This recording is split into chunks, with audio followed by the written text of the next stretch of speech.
Good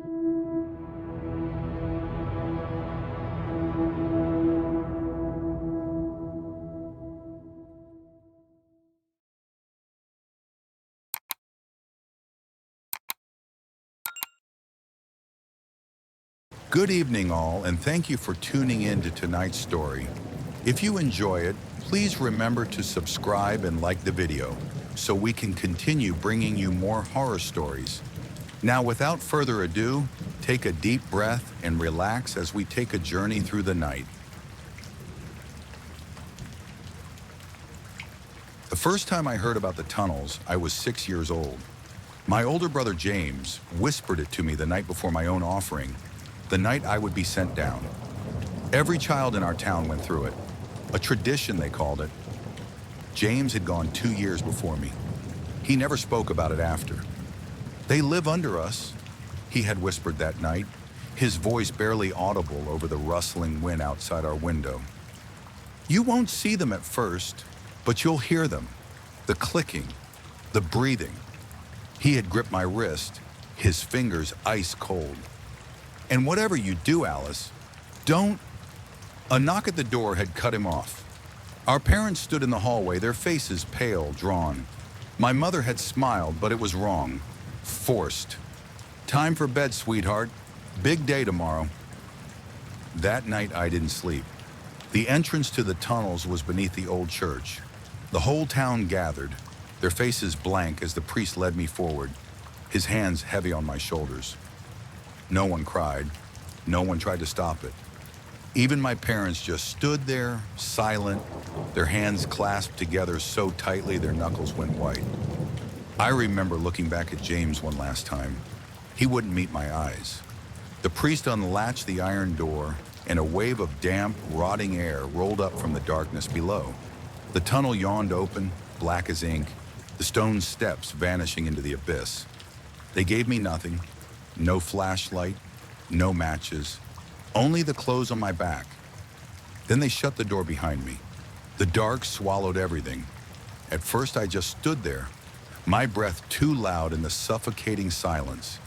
Then I reached out, fingers brushing along the stone walls, slick with something wet, and forced myself to move forward. The air was thick, cloying, full of an earthy, sweet stench that clung to my tongue. The deeper I went, the stronger it got. The scent of decay, of meat that had sat too long in the sun.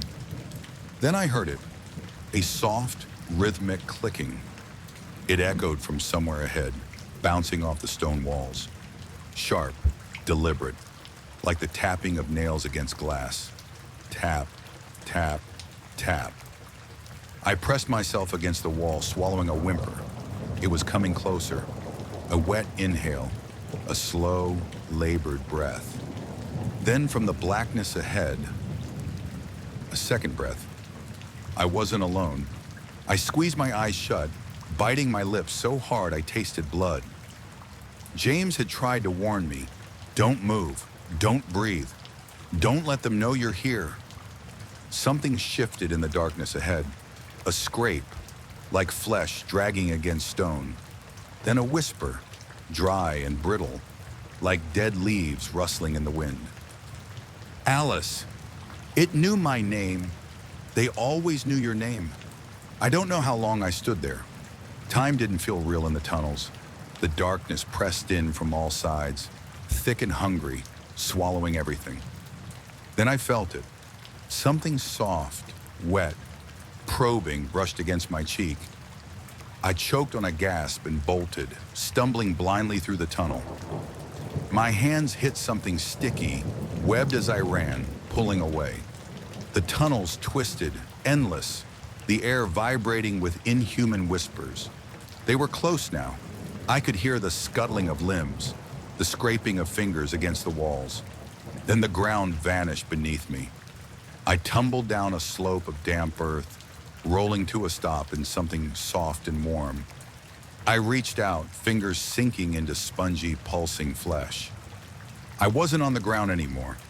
I was lying on them. The walls pulsed like lungs, ribbed, veined, slick with something that oozed. A cavern stretched before me, illuminated by a sickly bioluminescent glow that pulsed from the walls like a heartbeat. And they were everywhere. I saw one clearly for the first time. It stood on 6 thin limbs, its body a twisting mass of pale flesh that rippled and pulsed as it moved. Its head was featureless, smooth, except for a vertical slit of jagged teeth that twitched and gnashed as it breathed. It had a pair of appendages on its back that looked like they once were wings, now torn probes. Another unfolded itself from the wall, its limbs detaching like a spider uncurling from a web. The clicking started again, but now I understood. It wasn't random. It was speech. In the center of the cavern, something stirred, a mass of writhing flesh, shifting, reshaping itself as dozens of faces surfaced and sank back into its glistening bulk. Some were infant-like, their features barely formed, eyes fused shut. Others were too familiar. James. His face surfaced for only a moment, mouth open in a silent scream before the mass swallowed him back into itself. His eyes met mine. He was still alive. I choked on a sob. The children. This was what became of them, and I was next. A limb reached for me.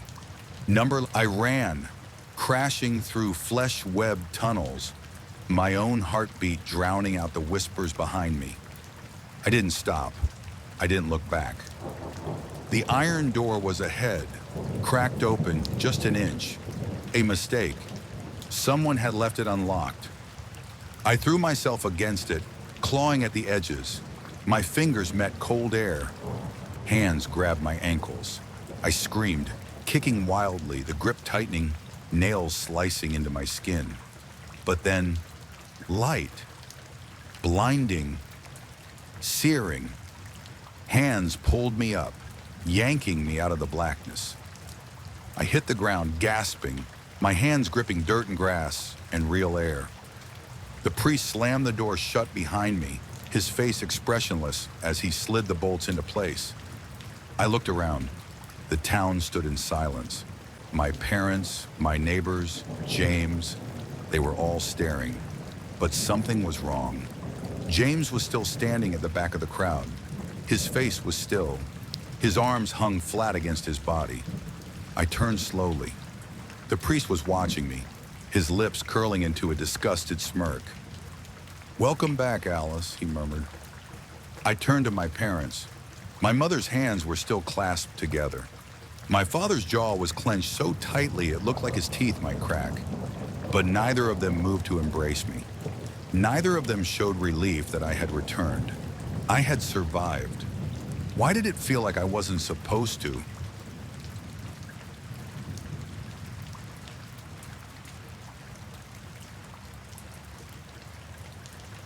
The first time I stood before the altar, I felt nothing. I expected fear, cold sweat, a deep, clawing dread. But instead, I was empty, numb in a way that felt like my body had already begun to decay, like I wasn't there anymore. Maybe that's why I didn't resist when the ritual began. Maybe that's why I let them do it. Father Dane stood behind me, his breath hot against my ear as he whispered the words I had been forced to memorize. The others knelt in a circle, their hands clasped, their faces slack with reverence. The air was thick with rot, with the iron scent of blood smeared across the stone altar. I lowered my hands onto the slab. It was wet. "Do you accept him?" Father Dane asked, voice deep, trembling. I hesitated, only for a moment. "Yes." A sound slithered through the air, a scraping, a sighing, something shifting just beneath the skin of reality. I couldn't see it yet, but I could feel it, pressing in from all sides, curling against my bones. The others began to chant. Their voices rose and fell in waves, a pulse of devotion, a heartbeat of something much older than any of us, something hungry. Father Dane pressed a knife into my hand. "Give yourself." My fingers tightened around the hilt. The blade was jagged, uneven, made for tearing, not cutting. My pulse pounded in my ears as I lifted it, dragging the tip across my palm. Flesh split, slow and deep, and warmth spilled down my wrist, dripping onto the stone. The chanting grew frantic. The air thickened, buzzing, vibrating with something unseen. And then I felt it, a pressure against my spine, cold and jagged, curling into my ribs like an infestation. My breath hitched. It crawled deeper, tendrils winding through muscle, threading into my veins. I gasped, but the sound wasn't mine. It came from somewhere inside me, a wet, sucking inhale that rattled my chest. My body jerked, my fingers convulsed, the knife slipping from my grasp. I tried to move, but I was locked in place, paralyzed. My ribs cracked as something inside me made room for itself. I wanted to scream. I couldn't. The world tilted, blurred. The faces of the others twisted, their eyes wide with awe, with terror, with longing. I felt them reaching for me, their hands shaking, their mouths opening and closing as they whispered his name. I tried to turn away, but my body wasn't mine anymore. My limbs moved, but I wasn't the one moving them. I was trapped, locked inside my own mind, forced to watch as my fingers twitched, curling into claws. My head snapped up in an unnatural, jerking motion. A voice crawled up my throat, dry and ancient. "I am here!" The others screamed, some in ecstasy, some in horror. One of them tried to run, but my new body was faster. My hand shot out, catching his wrist. His flesh withered beneath my grip, skin shriveling, bones snapping like brittle twigs. He crumpled, his eyes bulging, mouth frothing as the life was squeezed from him. I wanted to look away. I wanted to wake up, but I couldn't. The thing inside me laughed, and my ribs ached from the force of it. It tilted my head back, breathing deep, savoring the scent of blood and sweat and terror. More. My legs carried me forward, slow, deliberate. The others knelt, pressing their foreheads to the floor, whispering frantic prayers. They had wanted this. They had begged for this. And now they were afraid. The thing inside me relished it. It stretched my fingers, testing them, dragging its nails down my arms, peeling away layers of flesh just to feel the pain of it, just to delight in the sensation of ruin. The body was merely a vessel, a plaything, a temporary home.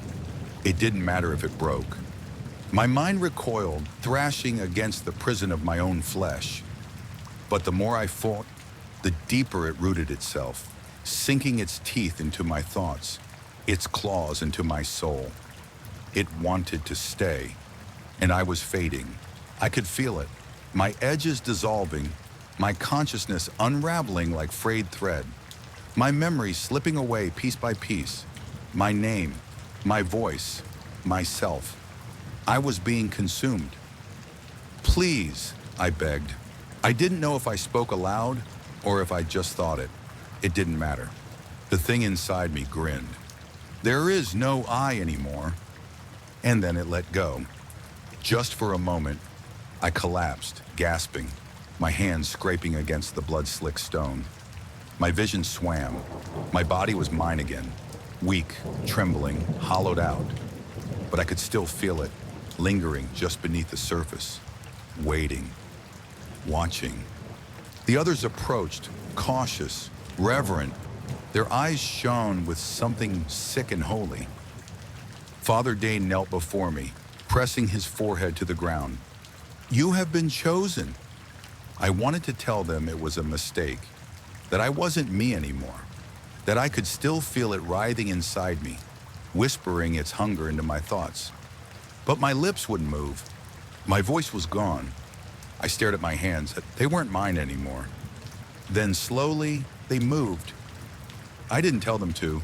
A whisper curled through my thoughts, cold and endless, wrapping around my mind like vines around a dying tree. "You will never be alone again." Something inside me chuckled, and I realized with horror that it had already begun to forget what it was like to be me.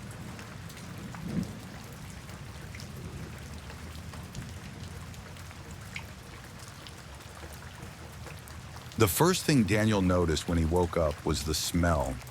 Not the sterile antiseptic scent of a hospital, but something richer, thicker, something like meat left out in the sun too long. He blinked against the two bright fluorescent lights, trying to remember why he was here. The memory came sluggishly, swimming up through layers of groggy confusion. A car accident, a blur of headlights, the screech of tires, the impact. Then nothing. He shifted and pain flared in his limbs, a dull, insistent ache beneath his skin. He looked down. His hospital gown was stiff with something dry and brownish. Blood. His blood. The realization made his stomach churn. A sound made him turn his head. A nurse stood by the bed, her back to him. She was fiddling with something on a metal tray, the instruments clinking softly. He cleared his throat. "Excuse me." The nurse turned too quickly, her movement jerky, as if startled. Her face was wrong. Not deformed, not scarred, just wrong. Her features didn't quite align. The eyes were too far apart, the mouth too wide. When she smiled, the skin at her cheeks bunched in ways that didn't make sense. "You're awake," she said, voice flat and distant. "That's good. We were worried." "Where am I?" he asked. The nurse cocked her head, considering. "The hospital." Something in the way she said it made his skin prickle. The hospital. His mind felt sluggish, tangled in gauze. He forced himself to focus. "My family. Was anyone else hurt?" "I was in a car accident."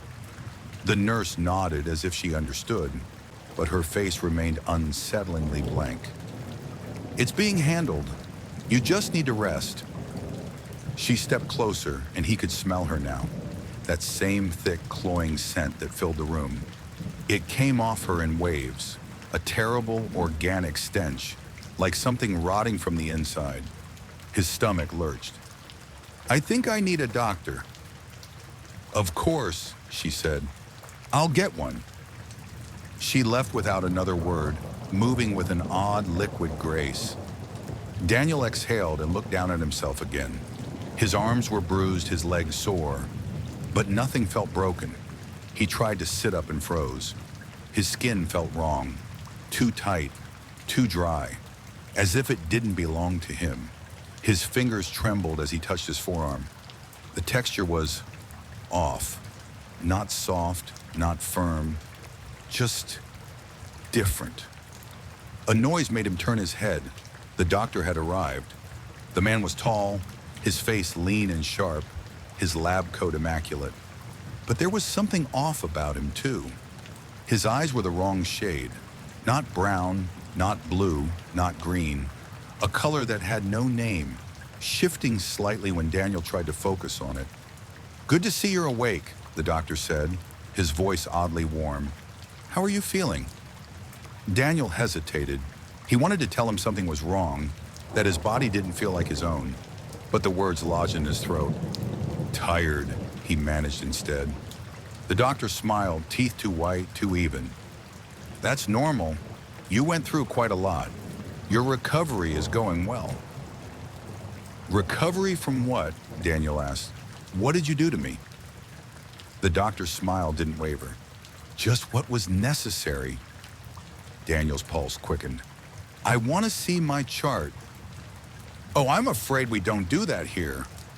A cold pit opened in his stomach. "Where is here?" The doctor only smiled wider. Daniel pushed himself upright, ignoring the way his skin pulled unnaturally. His arms ached, but not like normal pain. It was something deeper, something wrong. The doctor watched him with polite interest. "You shouldn't push yourself." Daniel ignored him, throwing the blanket off his legs. His breath caught. His legs were his, but they weren't. The skin was the wrong color, slightly mismatched. His feet twitched when he willed them to move, but the sensation was delayed, as if the nerves had to think about responding. "What did you do to me?" he whispered. The doctor sighed, almost disappointed. "It's best not to dwell on it. The body adapts. It's remarkable that way. Daniel swung his legs over the side of the bed. His feet touched the cold tile, and his knees nearly buckled. His balance was wrong. The nurse was back, standing in the doorway. He hadn't heard her come in. Her too wide mouth curled into a strange approximation of a smile. "You should rest," she said. Daniel lurched forward, ignoring the wave of nausea that rolled through him. His fingers brushed the IV stand, and he saw his hands properly for the first time. They weren't his. They moved when he commanded them, but the skin was different, slightly paler, with veins that didn't quite match the pattern he remembered. The nails were too neat, too clean. His breath came in shallow, panicked gasps. What the hell is this?" The doctor tilted his head. "You were in an accident. We put you back together." "This isn't me," Daniel choked out. "It is now." The nurse and doctor exchanged a glance, and something unspoken passed between them. The nurse took a step forward. Daniel bolted. His feet slapped against the cold tile, his legs threatening to give out. He half stumbled into the hallway, the fluorescent lights flickering above. The hallway stretched impossibly long, doors lining the walls. Some were open. He caught glimpses of movement inside, shapes that weren't quite human. A man sat in one room, staring at his hands, sobbing. His arms ended in hands that didn't match, one too large, one too small.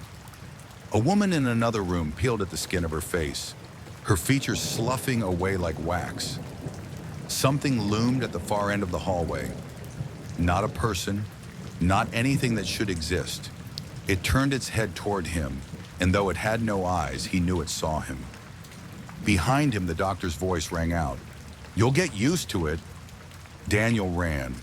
The hospital corridors twisted, turned, stretched impossibly far. The lights flickered, and the walls seemed to pulse, breathing. His own body betrayed him, every movement foreign, every limb sluggish. His breath came ragged, burning in lungs that felt too large or too small. Somewhere behind him, the doctor and nurse watched, smiling, waiting. The hallway went on forever, and Daniel knew, deep in the pit of his stolen stomach, that he would never leave.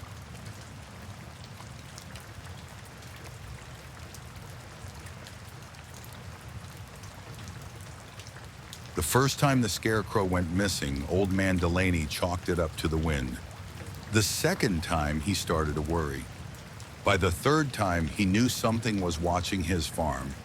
Delaney's cornfield stretched for nearly 100 acres, a dense golden sea that rustled with an ethereal whisper beneath the autumn sky. The Scarecrow had stood in the same spot for years, its tattered gingham coat flapping in the wind, the burlap sack of its face stitched into an eternal grimace. It was a fixture of the farm, a guardian of the land, until one morning it was gone. Not knocked over, not torn apart, just gone. The post where it once stood jutted from the earth like a broken bone, splinters sticking up as if something had ripped it out with unnatural force. At first, Delaney figured a storm had taken it, though the night before had been still. Frustrated, he built a new one, hammering the post deeper into the ground this time. The next morning, that one was gone too, ripped clean from the soil. He didn't tell anyone. What the hell could he even say? That something was stealing his scarecrows? Instead, he spent his nights on the porch, shotgun resting across his lap. The corn swayed gently, whispering to itself in the breeze. The stars above stretched endlessly, cold and distant. Hours passed, but nothing moved. Then on the seventh night, something knocked on his door. A slow, deliberate thud. Delaney had just left the porch and was preparing to sleep. He fetched the shotgun sitting next to his bed and gripped it hard, his pulse hammering. It was nearly 2 a.m. No one should have been out there. The knocking came again, louder, more insistent. He walked slowly to the door, his boots scuffing against the wooden planks of the house. The dim light from the lantern cast flickering shadows, stretching long across the floor. Slowly, he reached for the doorknob, twisting it just enough to peek outside. The porch light flickered. At first, he saw nothing, just his red truck parked near the barn, the endless stretch of his cornfield shifting in the wind. But then, a figure stood at the edge of the field, its gingham jacket flowing with the wind. It was wearing the missing Scarecrow's clothes. The moonlight barely reached it, but Delaney could make out its shape. Tall, thin, its limbs nearly touching the ground, its head cocked unnaturally to one side. The shadows clung to it, refusing to let go. It shouldn't have been able to stand like that. So still, so unnatural. The thing had 3 long claws on one hand, about a foot long, perfect for slicing its prey or chopping down corn stalks. Delaney's mouth went dry. He lifted the shotgun instinctively, but his arms felt weak. The thing didn't move. It just stood there, half hidden in the shadow of the corn, its head tilted, watching him. The wind picked up, sending the corn stalks into a soft, rustling wave. The thing stepped forward just enough to catch the light of the moon. Its face was scarred and gray. Its eyes glowed as yellow as the corn. Delaney had just enough time to make out its features before it darted for him, its heavy, unrelenting footsteps resulting in a loud chorus of thuds that almost shook the house. Delaney slammed the door. He locked it, bolted it, stepped back, chest heaving. From outside, he heard scraping, a long, slow drag of something sharp across the wooden frame. Then, silence. The whole scene lasted but a minute. 1 second, the creature bolted for the house, and another, it was gone. Delaney peered through a window and scanned his property. It was as if the creature had simply run off. Delaney didn't go into town much anymore, but that morning he found himself gripping the wheel of his truck, heading toward the feed store. He needed someone, anyone, to tell him he wasn't losing his mind. The bell jingled as he stepped inside, the familiar scent of dust and grain settling around him. A few of the usuals were gathered near the register, old men swapping stories, sipping coffee. Sheriff Caldwell stood among them, his uniform stretched tight over his round belly. "Delaney," Caldwell greeted with a nod. "Ain't seen you in a while." Delaney hesitated, then, "Something's been messing with my farm." The men exchanged glances. "Coyotes?" someone asked. Delaney shook his head. "Ain't no coyote." He swallowed hard. "Something's been stealing my scarecrows." Silence, then a chuckle. Caldwell smirked. "You saying we got a scarecrow thief?" Delaney bristled. "I ain't crazy." Caldwell raised his hands. "Relax, just a joke." "I saw something last night," Delaney continued, voice lower. "It was wearing the scarecrow's clothes, standing in my field. It wasn't human, had 3 long claws, a thing of nightmares." At that, the room shifted. The air tightened. The laughter died. An old man near the back set his coffee down. "You ought to burn that field, Delaney." Delaney frowned. "What?" The corn crop was how he made a living. There was no way he would entertain that idea. The old man, Frank Abbott, one of the oldest farmers in town, leaned forward. His voice was almost a whisper. "Ain't the first time someone's seen that thing. Been around longer than any of us." Delaney's stomach nodded. "What the hell is it?" Frank shook his head. "No one knows. Some say it's been here since before the town.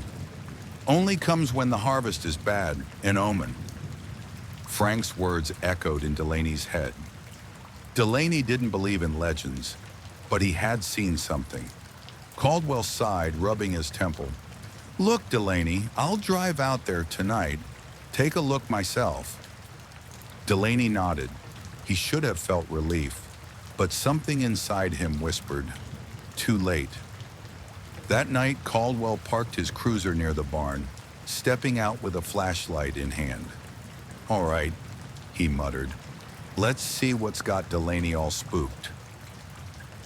The corn swayed in the breeze, golden stalks whispering to one another.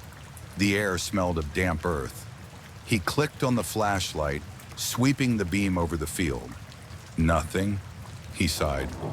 "Damn farmers, always." A snap. His heart stuttered. Something moved in the corn. He swung the flashlight toward the noise. The beam landed on something tall and wrong. It was wearing the Scarecrow's clothes, but its legs were too long. Its arms hung too low. Its head was too smooth. Just a burlap sack stretched over something that shouldn't have been human. Then it twitched. Caldwell stumbled back. The thing cocked its head, mirroring him. Then it moved, not walking, jerking, like something figuring out how to use its limbs. Caldwell's breath hitched. He reached for his gun, but his fingers felt slow. "Number." The thing stepped closer. Then it spoke. A voice stitched together from many voices. Men, women, children, all speaking at once. "The fall of this second moon, he will rise." Caldwell ran. He barely made it to the truck before the field exploded with movement. Shapes rising from the corn, more of them. He slammed the door shut just as the first hand hit the glass. The next morning, Delaney found Caldwell's truck abandoned at the farm gate. The driver's side door hung open. The seat was covered in dust, like no one had sat there for years.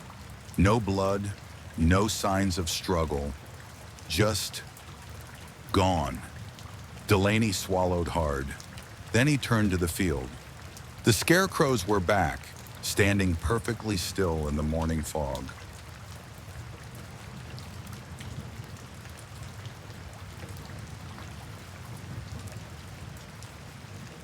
The storm arrived without warning. Thick black clouds churned over the city, swallowing the sun and casting the skyline into an eternal dusk. The wind screamed through the streets, carrying the scent of rain and something else. Something metallic, like blood. It started with light showers, then turned into a downpour that lasted for days, then weeks. The power flickered. The streets flooded. The city ground to a halt, its people trapped beneath an oppressive, unending sky. Then the creatures came. It was the children who saw them first. Shapes moving within the storm, shifting in the clouds like shadows behind frosted glass. Angels, some called them. Others weren't so sure. Their wings were too long, too jagged. Their eyes, when they peered down through the lightning, were too bright, too hungry. The mayor, Elias Warwick, had no answers. People came to him in droves, pleading for explanations, for safety. But what could he tell them? That the sky itself had come alive? That something ancient and unknowable had made their city its home? For the first week, the creatures only watched, circling, waiting. Then the first body fell. A man named Daniel Norris was lifted into the sky, screaming by something no one saw. He flailed against the storm, arms and legs kicking as he disappeared into the dark. Minutes later, he returned, dropped from thousands of feet above. His bones shattered on the pavement outside City Hall. His body was torn open, as if something had fed before letting go. Elias saw it happen. He was the first to reach the body, his hands shaking as he touched the blood-slicked pavement. More screams rose around him, people scrambling to shelter as the shadows above circled lower. Then another, a woman this time. Her scream barely lasted before she was gone, yanked into the sky, her hands clawing at nothing. She, too, returned in pieces. And then another. The city fell into hysteria. People refused to leave their homes. The sound of breaking glass and gunfire echoed through the flooded streets as looters took what they could. But it didn't matter where you hid. The creatures took who they wanted, when they wanted, and no one knew how to stop them. Until Elias shot one down. It had been circling low, its hulking form barely visible through the slanted rain. Desperation drove him.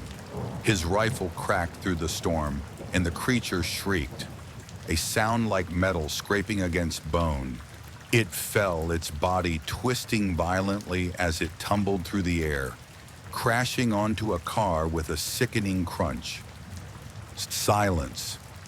For the first time in weeks, the city was still. The rain hissed against the corpse.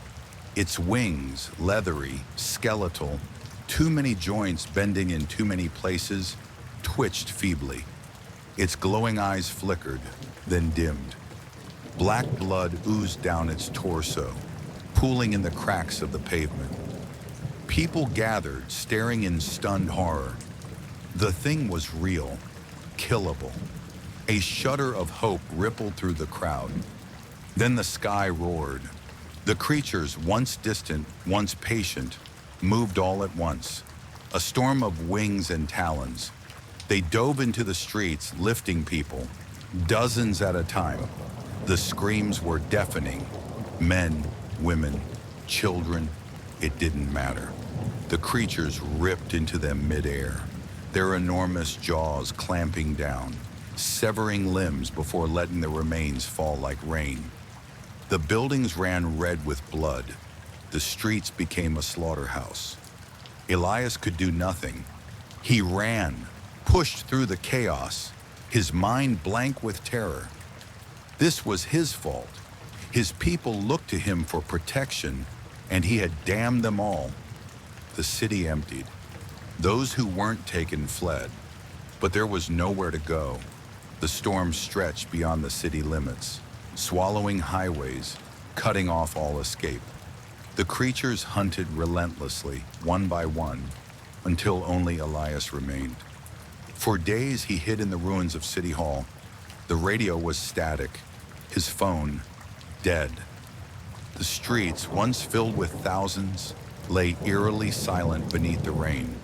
The storm had drowned everything. Then one morning, the rain slowed. Elias stepped outside, his legs weak, his breath ragged. The clouds were thinning, the sky above shifting to a deep, unnatural shade of violet. The creatures were still there, circling, but their movements were slower, less focused. Their work was done. One by one, they disappeared, dissolving into the clouds. The last of them, larger than the rest, its wings a tapestry of scars, paused to look down at Elias. He held its gaze. His city, his people, gone. The thing cocked its head, almost as if considering him. Then with a single powerful beat of its wings, it ascended into the storm and was gone. The sky cleared, the sun broke through the clouds, the rain stopped, and Elias Warwick stood alone in a city of corpses, waiting for the next storm to come.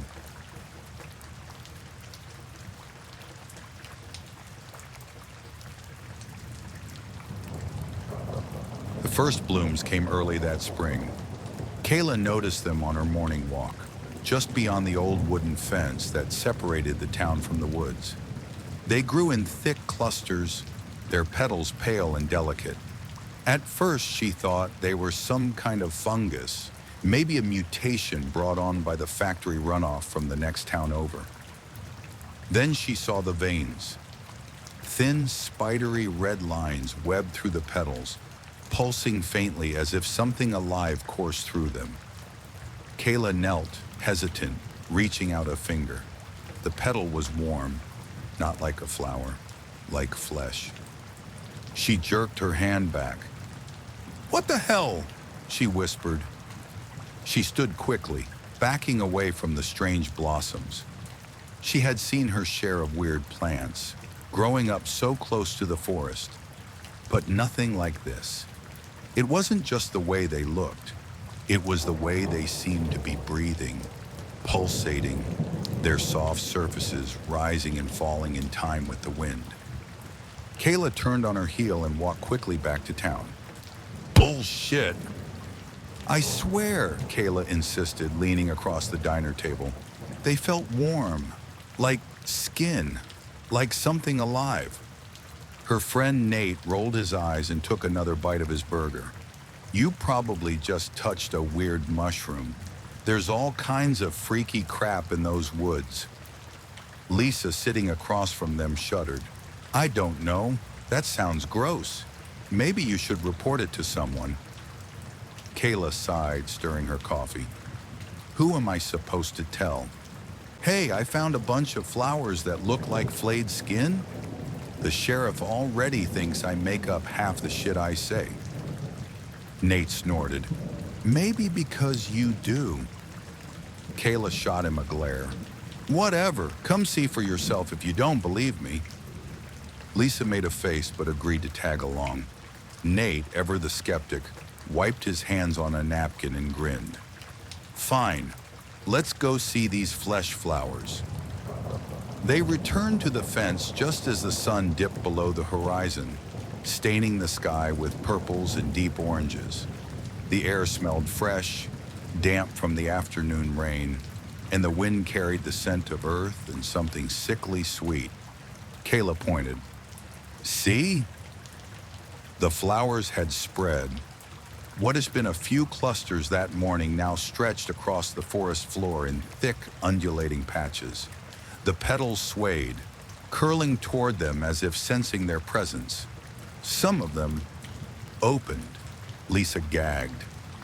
Jesus, are those teeth?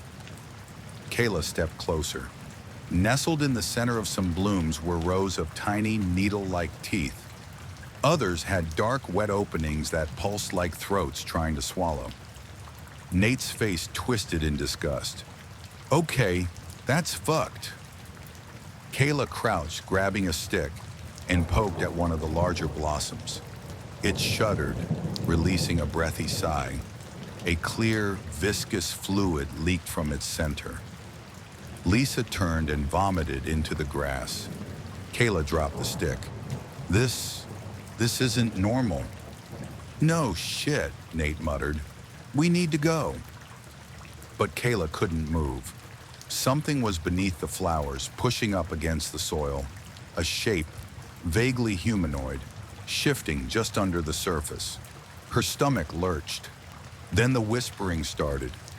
At first it was faint, like the wind filtering through the trees. Then the words took shape, slithering through the air like an infection. We remember you, Lisa whimpered. Did you hear that? Kayla nodded, her heart hammering. We need to go. Now. The flowers shivered in response.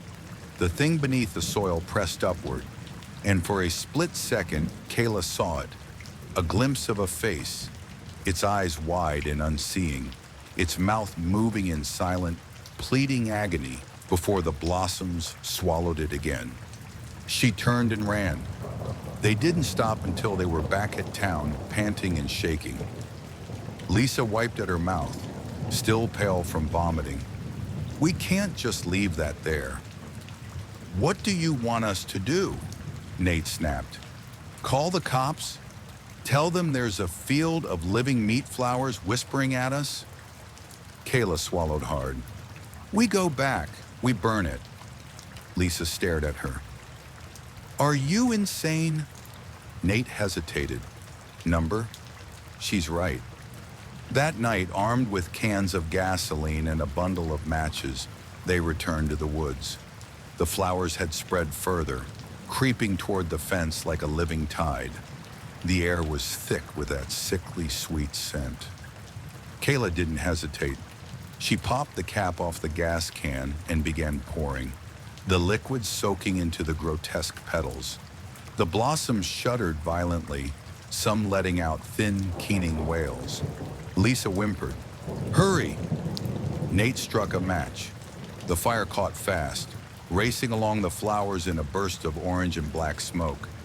The smell was unbearable, a mix of burning meat and something chemical. The blossoms writhed, their pulsing centers shriveling, teeth snapping at the air before curling into themselves. Then the ground burst open. Something massive, tangled in vines of wet, pulsing flesh, pulled itself free from the soil. It was human-shaped but different, its limbs long, its skin thin, layered in the same petal-like tissue as the flowers. A gaping maw stretched down its chest, wet and glistening, filled with rows of shifting teeth. It turned toward them. It acted as if it recognized them. The whispers came again, stronger now, curling around Kayla's skull, like fingers digging into her mind. "You brought us back." It stepped forward. Kayla screamed, grabbing Lisa's arm and yanking her away. Nate was already running, his breath ragged. Behind them, the thing moved through the flames, untouched, growing with every step. As they fled, Kayla dared one last look over her shoulder. The flowers were still burning, but new ones were already beginning to bloom.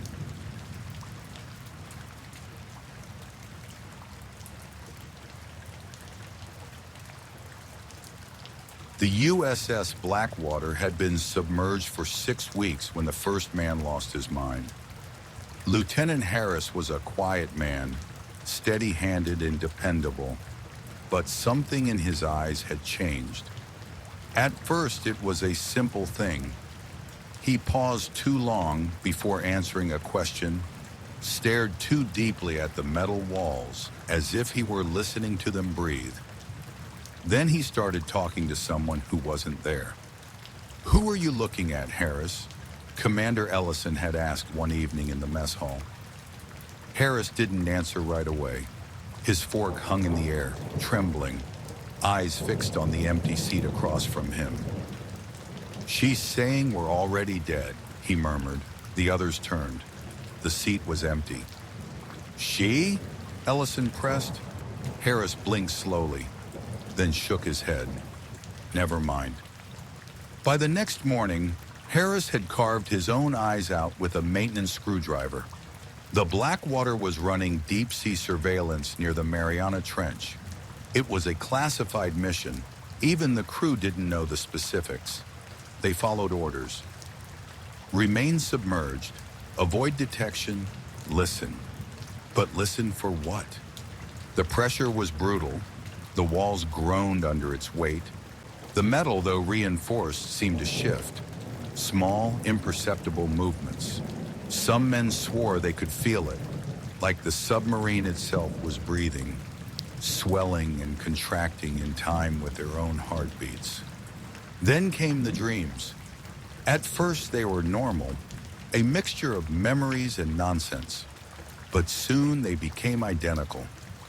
Each crewman reported the same vision, the submarine floating in utter darkness, deeper than any map could chart. Outside, something pulsed in the abyss, a vast shape with no definite form, only an overwhelming presence that pressed against the hull. The air inside the vessel turned thick, viscous. The men found themselves unable to move, their limbs bound by unseen restraints. Something touched them, not with hands but with thought.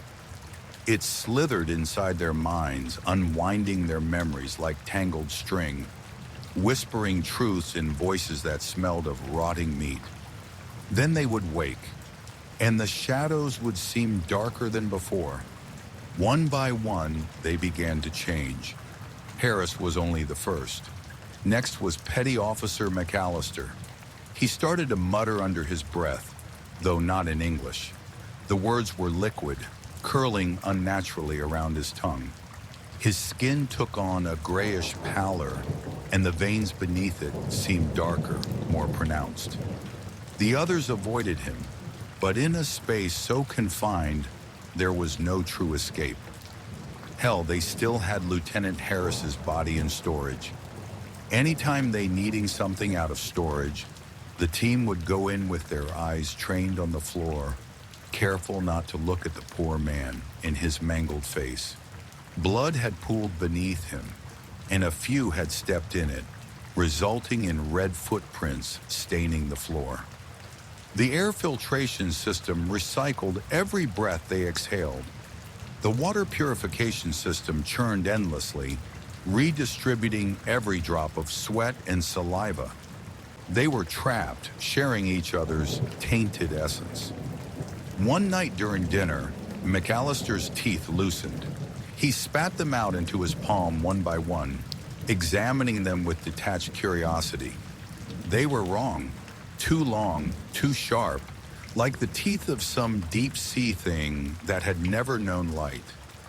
"I think we're changing," he murmured.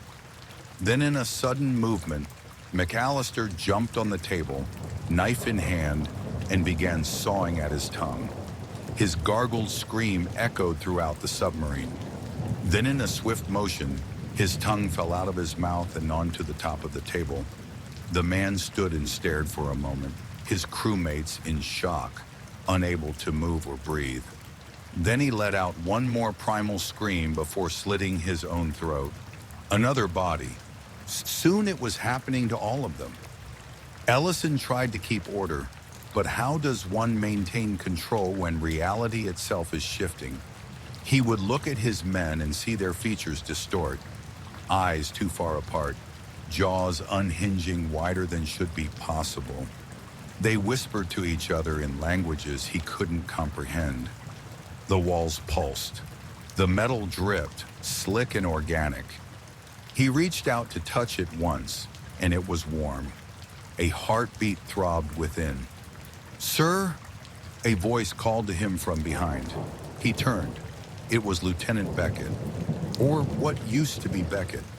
His face was stretched, elongated, his mouth curled into a permanent grin too wide for his skull. His eyes were gone, but he was still looking. "We need to go deeper," Beckett said. Ellison choked back bile. "What the fuck is happening to us?" Beckett tilted his head, listening to something unseen. His grin widened, skin splitting at the edges. "It's inside us now," he said. Then he collapsed, convulsing violently. His skin bubbled like boiling tar, shifting, tearing, revealing something wet and glistening beneath. His ribs cracked outward. Ellison ran. They were no longer men. Somehow he had made it to the control room. The radio was dead, but the sonar still worked. He activated it, needing, desperate, to see something, anything other than what was behind him. The ping echoed through the abyss. For a moment, there was nothing, just empty water. Then the screen flickered, a shape, impossibly large. It had no defined form, only movement, an endless, writhing expanse that coiled and uncoiled, stretching beyond the edges of the screen. It was not a creature, it was a place, it was a presence, and it had been waiting. Ellison turned slowly. His crew stood in the doorway, what remained of them. Their bodies were wrong, impossibly long, their bones curving in ways bones shouldn't. Their faces were slits of gaping black, their mouths stretching into smiles too wide, too knowing. Their voices overlapped, a dozen, 100, an ocean of them. Their hands reached for him, fingers merging, splitting, merging again like liquid flesh. The sonar pinged once more. Ellison stumbled with his back against the sonar table, slipping on the mess of blood beneath him. Red filled his vision, and he felt a tightness around his throat. Then he began to choke. There was nobody left to save him. His vision blurred and his breaths turned to wheezes, gasps for relief. Then he died. The black water sank. It went deeper than the maps allowed, into the dark, its entire crew laying in bloody heaps on the metal floor. Dismembered eyeballs, tongues, teeth, and fingers, rolled along the floor as it sank deeper and deeper. It never resurfaced.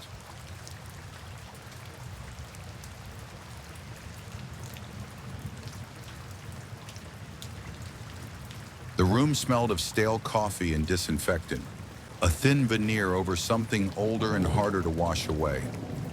Detective Wallace sat across from the man, fingers tapping rhythmically on a worn notepad. The fluorescent lights above buzzed, their flickering glow casting odd shadows over the gray walls. Ethan Calloway sat slouched in his chair, hands folded neatly on the table. His face was gaunt, dark circles under his eyes like bruises from a lack of sleep. He looked tired, but not rattled, not shaken enough for someone whose girlfriend had just been accused of murder. Wallace flipped a page in his notebook. Let's go over this again. Where were you on the night of the 14th? Ethan exhaled slowly. I already told you, I was home, alone. No one can confirm that? Ethan shook his head. No one. Wallace leaned forward. And Claire? Ethan hesitated just for a second. She was at work. She had the late shift. Wallace tapped his pen. But she never came home, did she? Ethan didn't respond. His fingers twitched slightly, then stilled. Wallace studied him. You understand how this looks, right? Your girlfriend is seen arguing with Mark Henley outside a bar. 2 hours later, he's found in an alley with his throat cut. No weapon, no witnesses, but the cameras caught them together. And Claire? She disappears. Ethan rubbed his jaw. Yeah, I understand how it looks. But you don't think Claire did it? Ethan met Wallace's gaze. Number Claire wouldn't hurt anyone. Wallace sighed, flipping through his notes. See, that's the thing, Ethan. We pulled Claire's records. She's clean. No priors. No history of violence. Nothing. You, though. Ethan's hands tensed just slightly. What about me? Wallace tilted his head. You were arrested 4 years ago for assault. Charges dropped, but the reports are still there. Some guy at a bar said you attacked him. Ethan let out a short, humorless laugh. Yeah, he tried grabbing Claire. I stopped him. That's all. That's all? Wallace repeated. You broke his jaw, Ethan. Ethan shrugged. He deserved worse. Wallace watched him, letting the silence stretch. The hum of the lights filled the space between them. Outside the room, the murmur of voices drifted through the walls. Other officers, other cases, other criminals. You loved Claire? Wallace asked suddenly. Ethan blinked, the shift in questioning catching him off guard. What? You loved her? Wallace repeated. Because from what I hear, things were rocky. Ethan's lips pressed into a thin line. We had arguments, like anyone. Right. Except your neighbor said he heard screaming a few nights before Claire disappeared. Said it sounded bad. Said she was crying. Ethan shifted in his chair. We fought. She left to cool off. That's it. Wallace nodded slowly. You didn't go after her? Ethan's jaw tightened. No. Wallace leaned back, stretching his arms. See, the thing is, I believe you. I don't think Claire killed Mark Henley. I think she ran because she was afraid, but not of the police. Ethan didn't move, but something behind his eyes flickered. A slow, creeping thing slithering just beneath the surface. Wallace tapped his pen against the table. We found something, Ethan, out near the river. A body, not Mark's, not fresh. He let the words hang, watching for the reaction. Jane Doe, early 30s. Cause of death? Stab wounds? Deep. messy, left in the mud like garbage. Ethan exhaled. And what's that got to do with me? Wallace's smile didn't reach his eyes. The wounds matched the way Mark Henley was killed. Same blade, same pattern. That's not a coincidence. Ethan said nothing. Wallace continued. We checked the missing persons reports. A woman named Danielle Reese went missing 3 months ago. You know what's funny?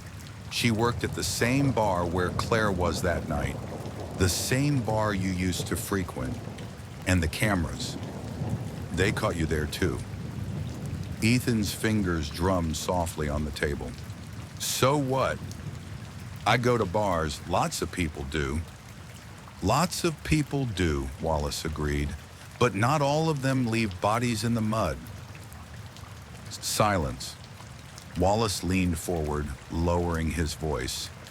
Tell me, Ethan, how long have you been doing this? Ethan met his gaze, something shifting in his expression. The tired, nervous boyfriend act was wearing thin, unraveling thread by thread. His lips curled, just slightly. Doing what? Wallace held up a photo, grainy black and white, a still from a security camera. A woman walking toward a dark car. The timestamp placed it on the night of Danielle Reese's disappearance. The car's plate wasn't visible, but the shape was unmistakable. Ethan's car. Wallace watched him. You drove her somewhere, didn't you? Like you drove Mark and Claire? Ethan chuckled under his breath. Claire ran, detective. You won't find her. He slipped. Wallace's stomach tightened. Where is she? Ethan leaned forward, mirroring his posture. You keep looking in the wrong places. Claire is clever. I can bet this was her plan all along. What was her plan? Ethan's voice was lower now, almost a whisper. Framing me for her murder. Wallace felt the hairs on his arms rise. The room seemed colder. Ethan, nobody said murder. You ever wonder why some people disappear completely? Ethan asked. Why no traces ever found? Why some bodies show up and others just don't? Wallace clenched his jaw. Where is Claire? Ethan smiled, slow and deliberate. You won't find her, he said again. She's too good. The fluorescent lights flickered. For the first time that night, Wallace felt something like fear creeping up his spine. Ethan leaned back, stretching like a man settling into something inevitable. But if you keep digging, he murmured, you might find something else.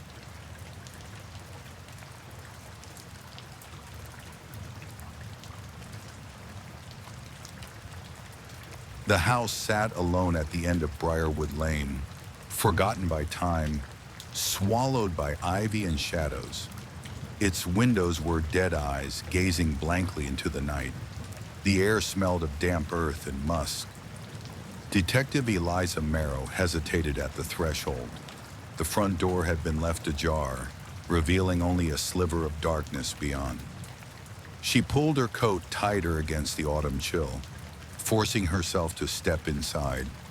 The floor groaned beneath her weight. Dust danced in the slivers of moonlight, slicing through the broken windows. The silence was too thick, pressing against her ears like hands over her face. The call had come in an hour ago. A missing persons case led here. A neighbor reported a strange smell seeping through the walls like the house itself was exhaling something foul.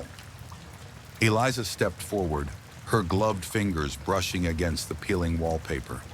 The house exuded a palpable unease, a sensation that coiled in her gut like an off-key melody, recognizable yet disturbingly distorted. Then the dining room came into view. She stopped breathing. A long table stretched nearly the length of the room, covered in an elegant red tablecloth. its deep color soaking up the flickering candlelight. Silver plates gleamed under the warm glow, each set meticulously, as if for a grand banquet. But it wasn't the table setting that made bile rise in her throat. It was the guests. A dozen figures sat in high-backed chairs, perfectly posed. Their hands were clasped together, fingers interlaced as if in quiet prayer. Their heads were tilted slightly downward, expressions locked in eerie serenity. But their skin, it was wax, thick, pale, dripping down their faces in frozen rivers, their eyes hidden beneath layers of hardened candle wax. Their throats were sealed, their bodies hollowed.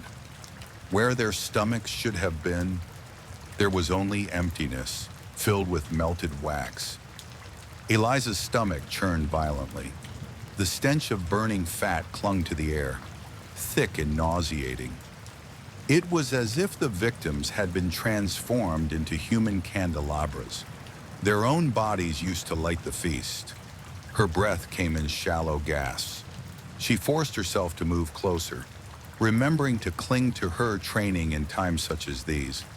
Each wax-coated corpse was dressed in their finest. Suits and dresses, silk and velvet, stained with melted remains. Their hands were positioned just so, their posture perfectly maintained, their faces forever locked in silent approval of the horrors around them. The vomit in her throat burned, but she swallowed it down.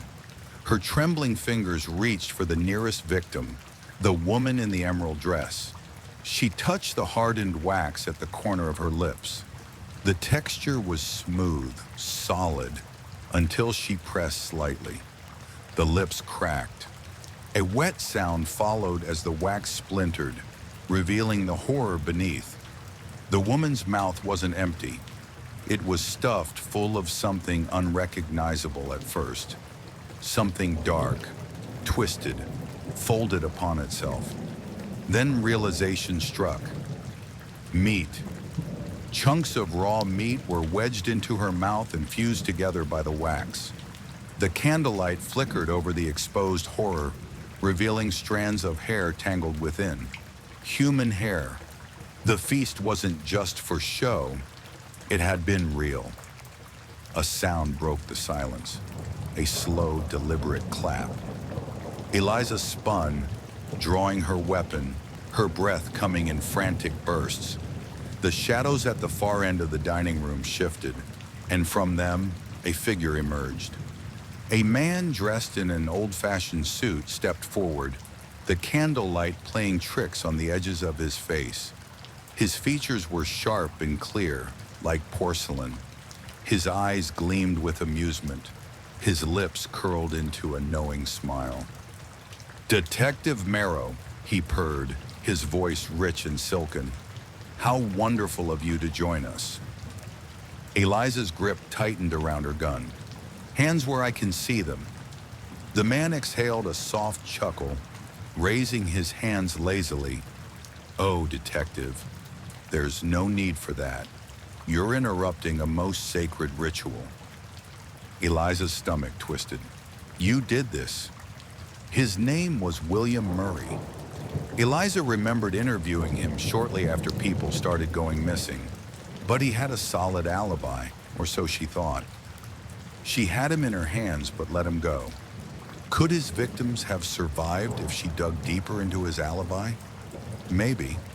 William tilted his head as if considering. "Did?" He let the word linger before shaking his head. "No, my dear, I created." Her pulse roared in her ears. "Why?" William sighed, stepping closer. The candlelight made his presence feel heavier, casting his shadow long across the wax-stiffened corpses. "The feast must always continue," he murmured. "The silent ones are eternal. They watch, they listen, and in return, they are granted their place at the table." Eliza's hands shook, her mind screaming at her to pull the trigger. But something held her in place, a deep, instinctual terror. a feeling that to move, to act, would be to break some unspoken rule of the room. "Their mouths filled with flesh," she choked out. His smile widened. "A feast requires an offering, detective." She wanted to run. Every cell in her body begged her to flee. But the man took another step forward, and she realized the wax on his face was melting, dripping slowly, revealing something black, a masquerade mask beneath. "Will you sit?" he asked, his voice lilting like a lover's whisper. "Or will you be served?" Eliza's breath hitched, her grip on the gun tightening. "Don't move or I will shoot," she warned. The figures at the table seemed to shift, just slightly, their heads twitching toward her, as if they had been waiting for her decision, as if they were listening. William ignored her warning and bolted towards her. Then she fired. The gunshot shattered the silence, echoing through the house like a thunderclap. William's expression flickered in surprise before the bullet tore through his forehead. The back of his skull exploded in a shower of wax and raw, wet tissue. He staggered, his knees buckling, and collapsed onto the table, sending silverware clattering to the floor. The candle flames trembled. The air grew still. The figures at the table remained motionless, their waxen faces frozen in eternal expressions. Eliza swallowed hard, her breath coming in ragged gasps. She kept the gun raised, her finger twitching on the trigger, but there was no movement, no whispering, no laughter. The feast was over.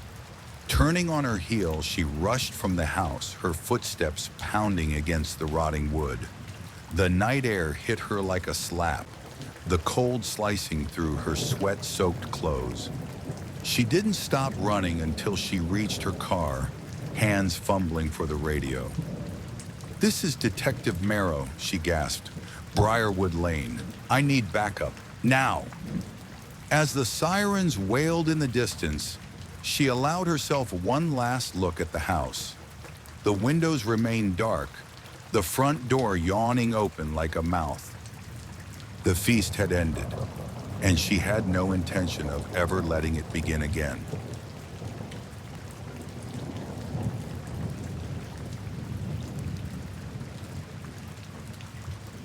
The meat hummed as it cooked. The fire crackled, spitting embers into the crisp night air. The scent of roasting meat filled the campsite, thick and greasy, coating the back of Jamie's throat with a warm, smoky taste.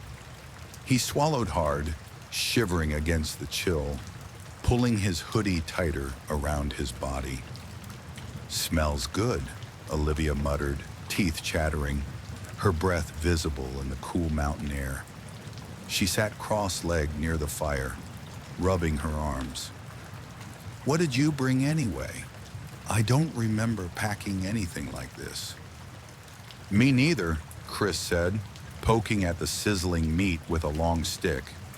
A strip of fat dripped onto the flames, hissing as it melted. "Thought we were just doing s'mores tonight." Jamie frowned, shifting uncomfortably on the log. "I didn't bring it." "Neither did I," Olivia added. The three exchanged glances.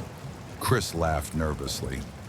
"Maybe Ryan or Sam threw it on before they crashed. Smells damn good, though. Might as well enjoy it." Jamie turned toward the tents.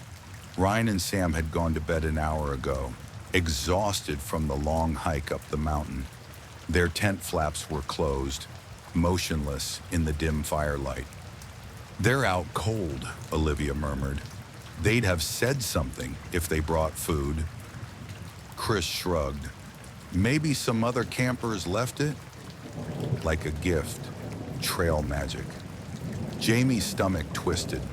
The meat looked extremely fresh, deep red with a sickly shine, the kind that should have needed hours to marinate or season.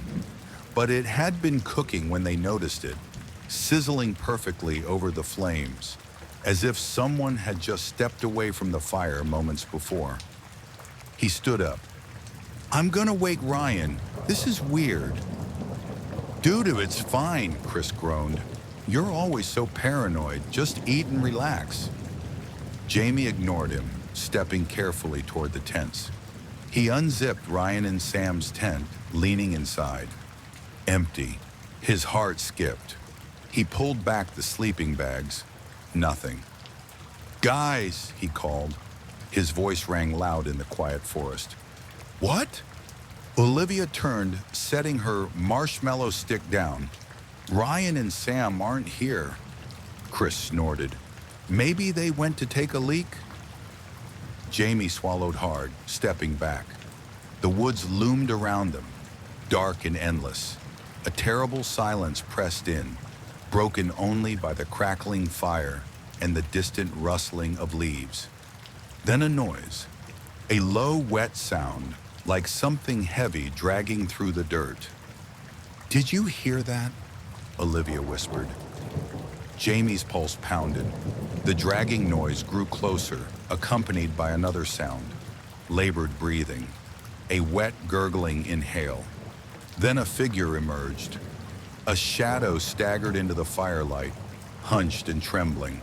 The flames cast flickering light over its body, revealing torn clothing. Bare feet scraped raw against the rocks. It was Sam, at least it used to be. His arms hung limply at his sides, his torso carved with deep gashes, raw flesh peeling away from his ribs.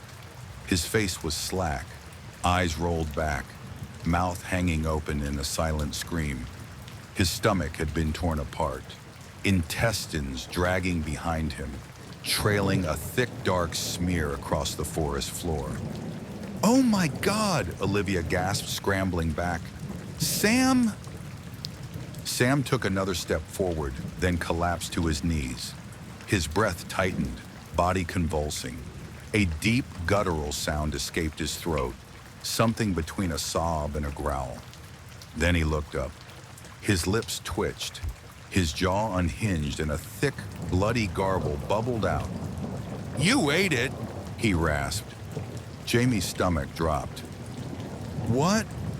Chris stood frozen, stick still in his hand. A bite of half-chewed meat stuck between his teeth. Olivia gagged, spitting into the dirt.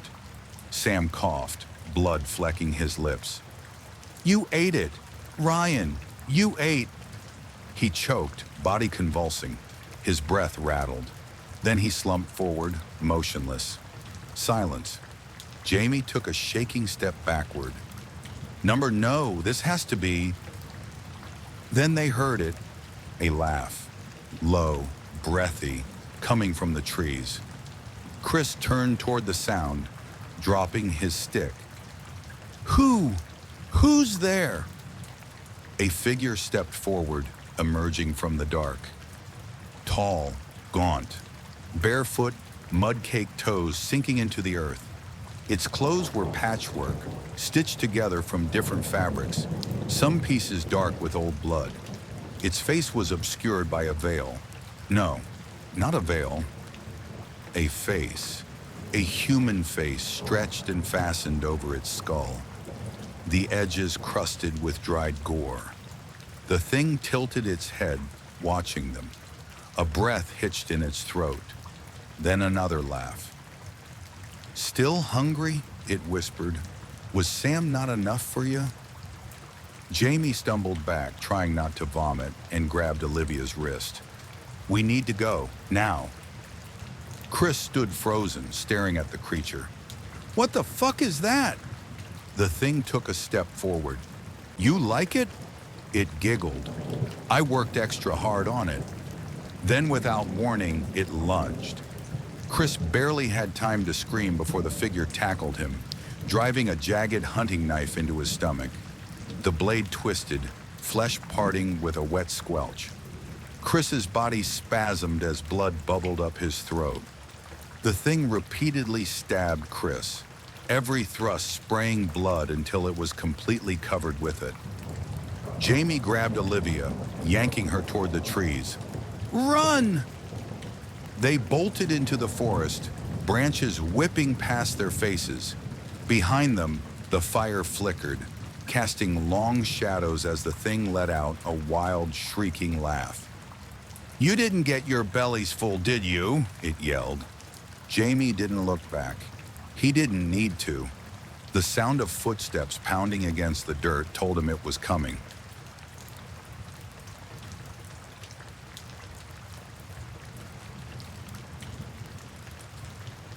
The forest was deep, old, and silent, except for the sound.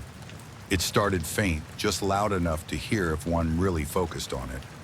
Tick, tick, tick.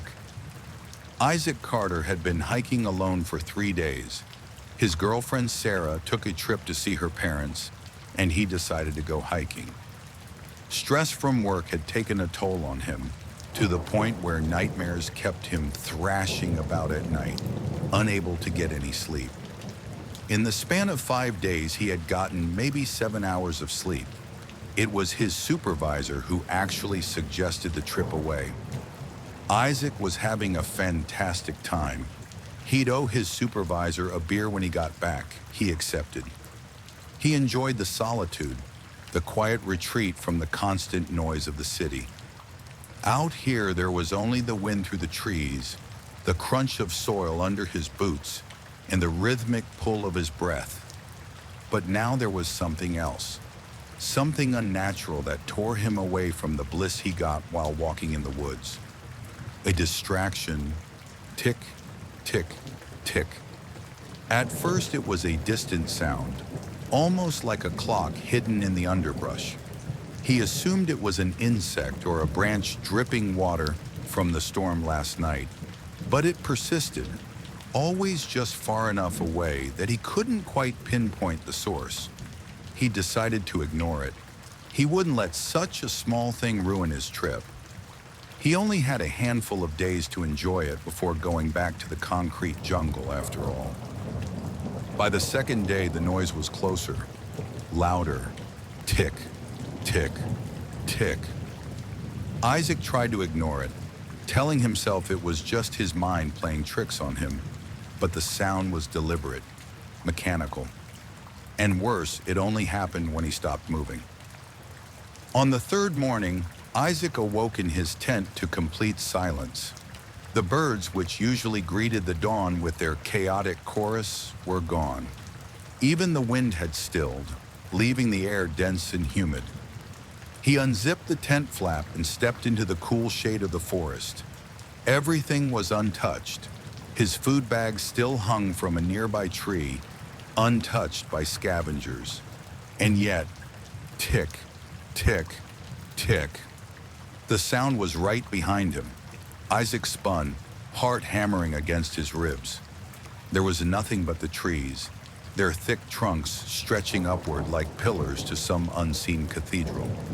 He swallowed hard, his throat dry.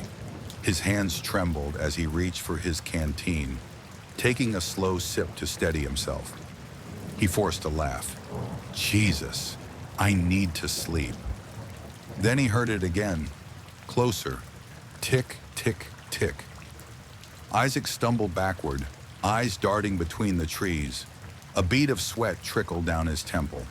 Something was following him. He packed up his campsite in record time, stuffing his gear into his backpack with shaking hands. He needed to move, to get away from whatever was out there. Maybe there would be a place by the river a ways down the trail. The trickling water would drown out the terrible ticking noise.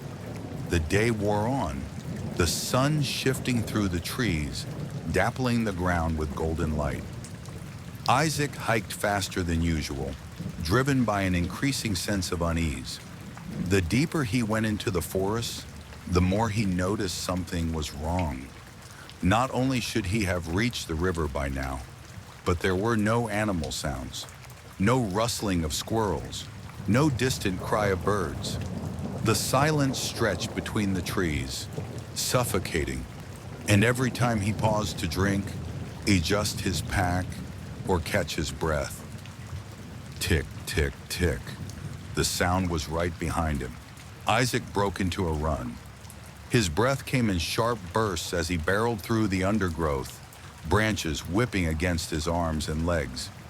His boots slipped against damp leaves, but he didn't stop. Couldn't stop. His chest burned, his vision blurred with sweat. But after several agonizing minutes, he finally skidded to a halt beside an old hollowed-out tree, gasping for air.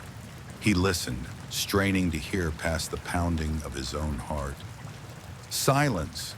Had he lost it? A thin, nervous chuckle escaped his lips as he pressed a hand to his forehead. God, I'm losing it. Tick. Isaac's blood turned to ice. The sound had changed. It was coming from inside him. Tick. He clutched his chest, panic rising in his throat. It was louder now, reverberating through his rib cage, a wet mechanical clicking buried deep inside his flesh. Tick. His stomach convulsed, nausea curling through him in waves. He fell to his knees, fingers digging into the damp earth as his body shuddered violently. Something inside him moved. A sharp, piercing tick rattled against his ribs, vibrating through his bones. Then he felt it, a lump. Just below his sternum, something shifted beneath the skin. Isaac let out a strangled gasp, scrambling to pull up his shirt. His breath tightened as he stared at his abdomen, the flesh just above his navel bulging outward, twitching as if something were alive inside him. No, no, no, no. What the fuck? His voice broke into a scream as he pressed his fingers against the swelling, feeling something hard and metallic clicking against his ribs. Tick. A fresh wave of nausea sent him retching into the dirt. A thin stream of bile dribbled down his chin, but the thing inside him kept moving. Tick. His vision blurred as black spots danced at the edges of his sight. He fell back against the tree, his breath ragged. Then he heard the voices, not words, not in any language he could recognize, but whispers layered over each other, a dozen voices speaking in hushed, fevered tones. Inside his head, his fingers clawed at his stomach as panic consumed him. He needed to get it out. Now his knife. He fumbled for it with shaking hands, the handle slick with sweat. The blade caught the fading sunlight as he pressed it against his own skin. Deep breath. Tick. The pain was instant and blinding. The steel bit deep, a hot line of fire slicing across his abdomen. His body convulsed as warm blood spilled over his trembling fingers. Tick. He dug deeper, widening the wound. Something shifted beneath his flesh. Tick. His fingers trembled as he pried the wound open, forcing the slick edges of muscle apart. His body screamed in agony, but he kept going, digging into himself. And then he saw it, a glint of metal. Small, intricate gears embedded deep within his flesh, nestled between his organs. A tiny, pulsating clock, ticking wetly inside his body. Tick. Isaac let out a choked sob, fingers desperately clawing at the foreign object. He pulled, feeling tissue rip as the gears resisted, their tiny teeth sinking into muscle and sinew. Tick. His vision darkened at the edges. His pulse slowed. The voices inside his head grew louder, their whispers becoming a single suffocating chorus. Tick. His breath hitched. His limbs weakened. His fingers slipped against the blood-slick gears. He couldn't pull it out. Tick, tick, tick. His body went still. Blood pooled beneath Isaac as the life drained from him. His fingers still clutched at his open chest wound, feeling for something that was never there. As he drew his final breaths, the sound echoed in his mind. Tick, tick, tick.